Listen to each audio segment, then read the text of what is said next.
Welcome back. You're with us here on Aspire. Now, in the art world, Sothbeys is one of the most sought-after auction houses. And the chairman of Sothbeys International, Robin Woodhead, he was in town recently. Yes, he was here to talk about the Amaya collection. Now, this collection is on display. It is something that Amrita Jhaveri, this private collector, has really spent years on. It's got some of the best modern art masters. If you talk about Hussain, Tayyib Mehta, you talk about S.H. Raza, it's all there in that collection. It goes under the hammer on the 19th of March in New York. And Mr. Woodhead tells us where Indian art stands in the international context. Listen in.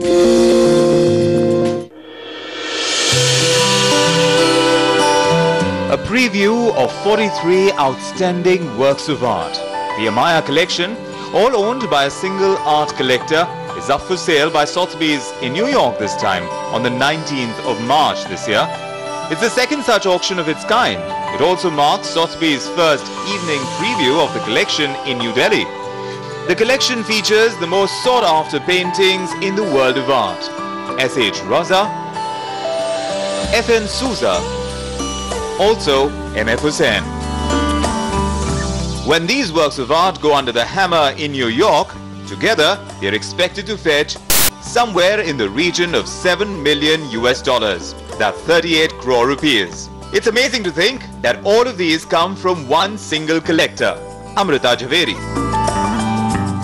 The highlights of the works that are coming up for sale are really some of the very early modern pieces that are now quite hard.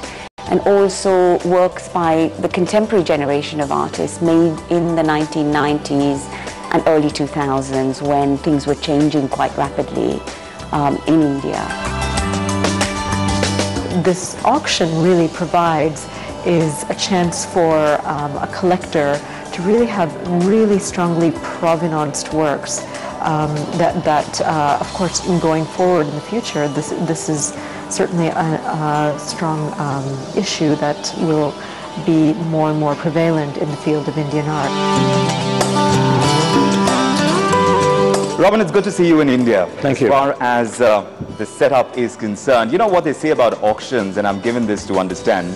They say you'll never get a good price. If you're bidding, you'll never get a good price. You will be driven by passion. You will want that piece of art because you're driven by it. Something about it appeals to you and you want it. And you'll never get the best price. Would you agree? No, the best price is the price you get it at.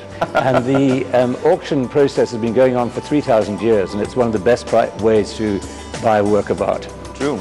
But in your opinion, when investments are something that are riding so high, we've just been through this economic slowdown. Obviously, the economies of it, when you're buying a piece of art, are going to come to play. So when that is the consideration, when you're dealing with hedge fund managers and private equity players, they think differently. Most certainly, but the art market is made up of lots of constituent parts. You've got people who are passionate collectors, people who are buying it because they want to show that they're wealthy and they've got status.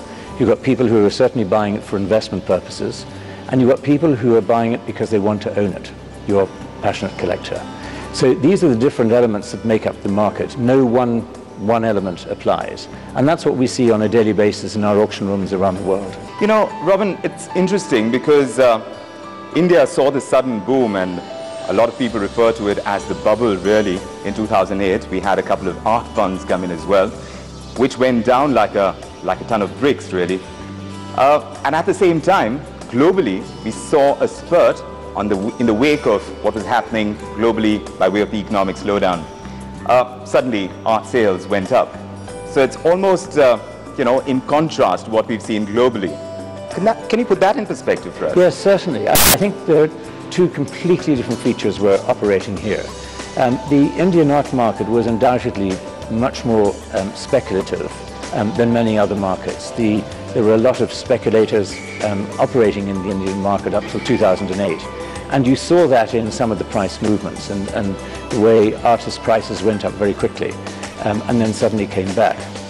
The international art market, on the other hand, began to attract a greater number of participants than it had ever had before. And this is a phenomenon not anticipating. After 2008, the whole global art market paused because everybody was trying to work out what the price of art was, indeed what was the price of anything in a world that seemed to be collapsing every day. But quite quickly, prices reasserted themselves. And what we saw as a pattern around the world was that there was a growing number of people, a small number of people, but a growing number of them in many different cultures who were interested in acquiring works of art which represented the high points of those civilizations and those categories. And so that's one of the reasons why the prices of art went up all over the world.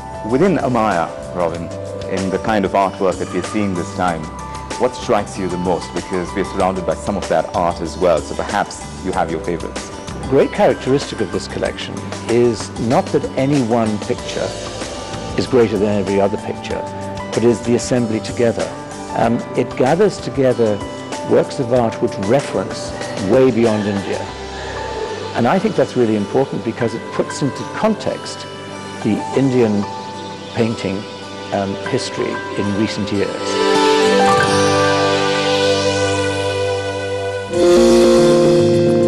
Well, that is a beautiful collection. It's worth a look, and it heads next to London. Absolutely, a $5 million. That's what they're hoping to get, at least at the base. But that's about all we could pack into this edition of Aspire. Thanks indeed for joining us. Goodbye.